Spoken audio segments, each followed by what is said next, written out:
You have never played Terraria like this before.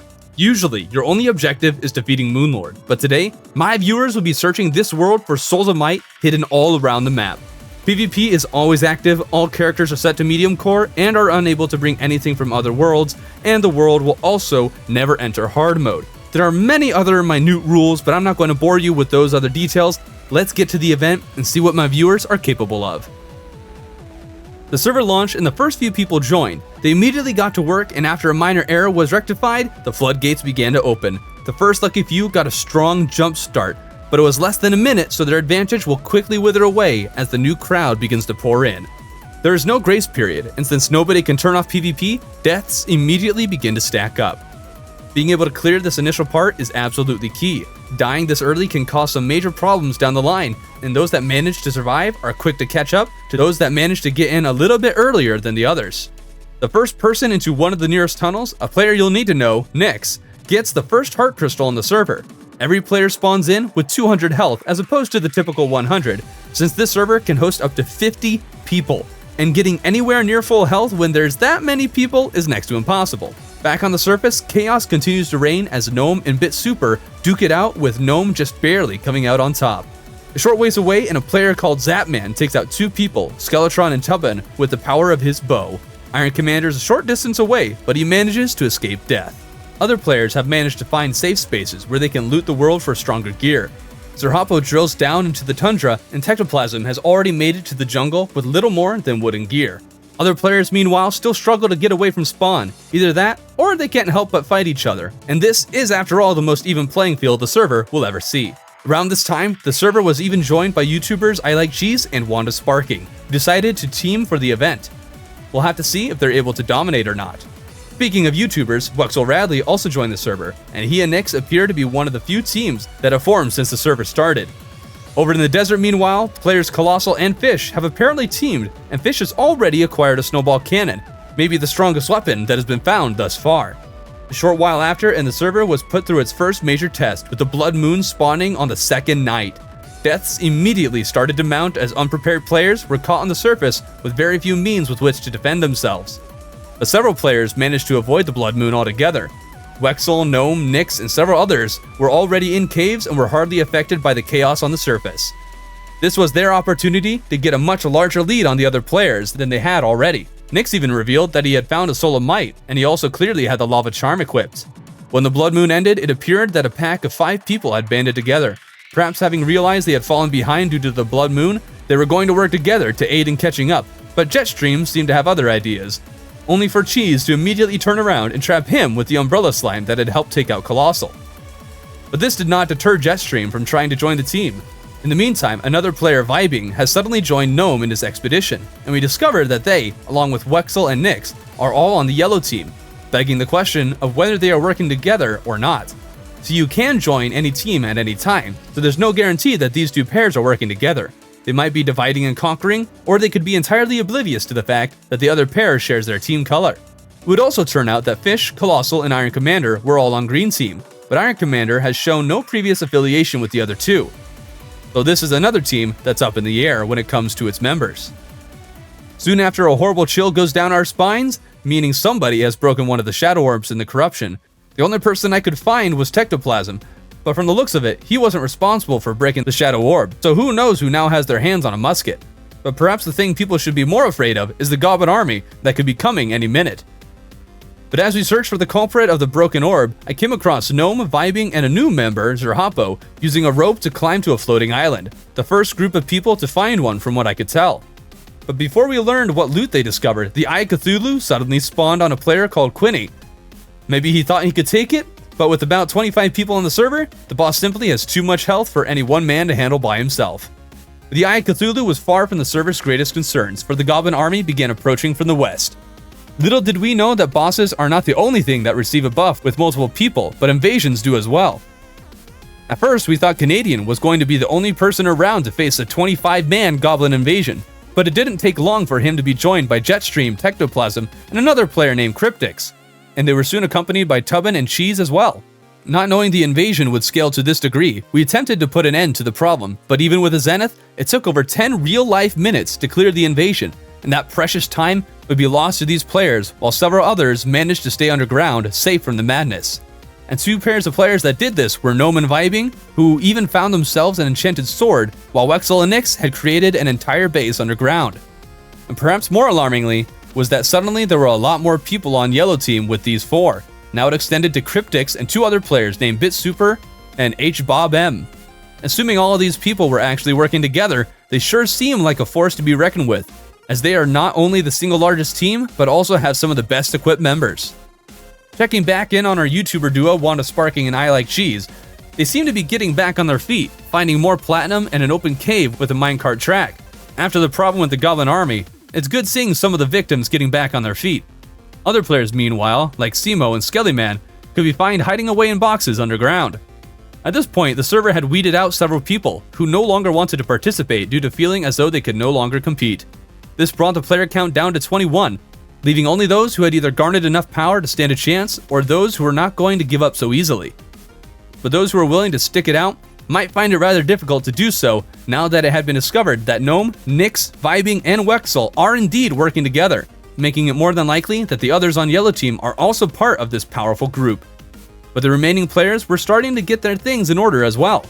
Colossal Fish and Iron Commander had a cozy underground tundra base. With their base being so far from Yellow Team, they might be able to catch up if they work fast.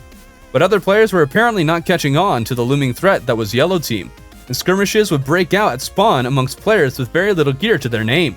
Worse yet for these players, another member was added to Yellow, a person who'd been gearing up in the shadows named Dreas. Their team was a staggering 8 players large now. At this point, only the 3-man green team could stand a chance against Yellow, but as we went to check on their progress, Nyx conducted a surprise attack, changing teams so he could wormhole directly to them, and he nearly killed all 3 of them, but Iron Commander managed to chase him away after Fish combat logged and Colossal perished in combat. And in case you're wondering, this was entirely legal according to the rules. Joining a team came with great risk, but this was the first time we saw it in action.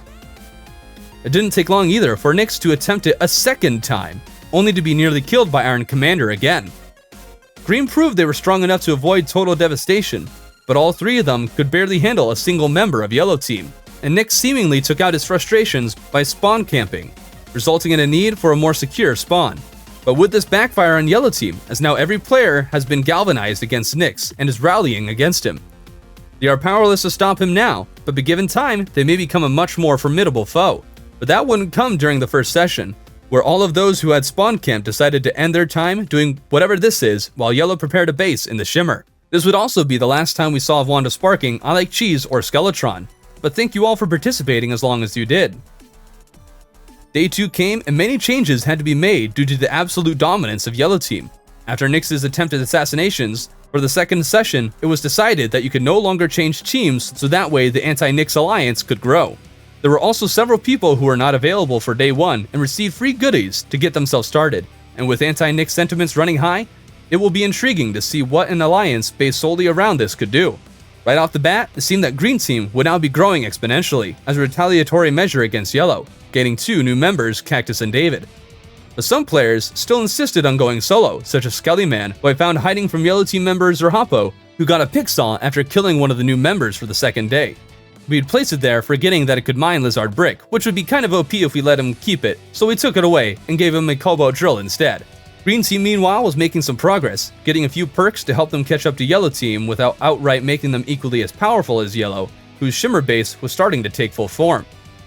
At this point, the 2 major teams found themselves on exact opposite sides of the map, with Yellow claiming the Shimmer and Green taking over the far right of the world. As far as we're aware, neither team communicated where they were, and they just so happened to get going on the exact opposite ends of the world. And this would be increasingly beneficial for Green Team as they work towards accumulating power to rival Yellow. Speaking of Yellow, it would turn out that another player other than Skellyman was committed to the solo act. This was Technoplasm, and he had infiltrated Yellow Team's base and had stolen some of their valuables. From the sounds of it, he didn't manage to abscond with any of their best gear, but only some of their ores. But if nothing else, this was a blow to Yellow Team's reputation, as a single player managed to take their gear without ramifications. He even left soon after, presumably to plot his next move. There were also 2 other players, Sakura and Dolphin, who went about their business, apparently running solo acts like Skellyman and Technoplasm. But as green gained more power and solo players stealthily maneuvered their way through the game, yellow sent a few players to hunt down their stolen loot. They chased Tectoplasm down to the ocean, where he used a conch to escape, but yellow had both oceans covered, so he was forced to log off while yellow contemplated what to do next. See, on the server, you spawn back in the place where you left off, so yellow could set a trap for Tectoplasm when he returned, but after a very long wait, they decided to move on, allowing Tectoplasm to return when it was safe. As yellow spent time hunting down their thief, green team managed to make their way to the underworld, but it wouldn't be long before the underworld proved to be too much for many of their members, and several of them perished, leaving the survivors to box themselves in so their teammates could wormhole to them upon respawning. After Session 1, wormholes were given to those who died so they could rejoin their team, mostly to aid green team as they continued to attempt to climb to a point where they could challenge yellow. Even so, Skellyman and Dolphin continued their solo acts while Tectoplasm was away. And in the end, this event will not be determined by whomever has the most powerful gear, but by which person or team managed to find the most souls hidden around the map. Who's to say that those solo players haven't managed to find plenty of souls as they've quietly made their way around the world.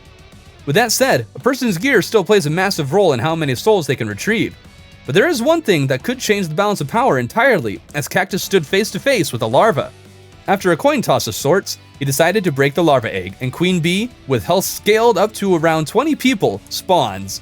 Now theoretically, she would go around the world and kill every player she comes across, but as it would turn out, she would become aggravated on me, and thus, she had to be put down in a safe space so that I would not unfairly be responsible for bringing her to the participants. A few of those on yellow team dared to approach to get a few shots on the bee while I was killing it just so they could get a treasure bag, presuming I would continue killing it. But because they decided to try and snag the treasure, I brought the bee to them to fight.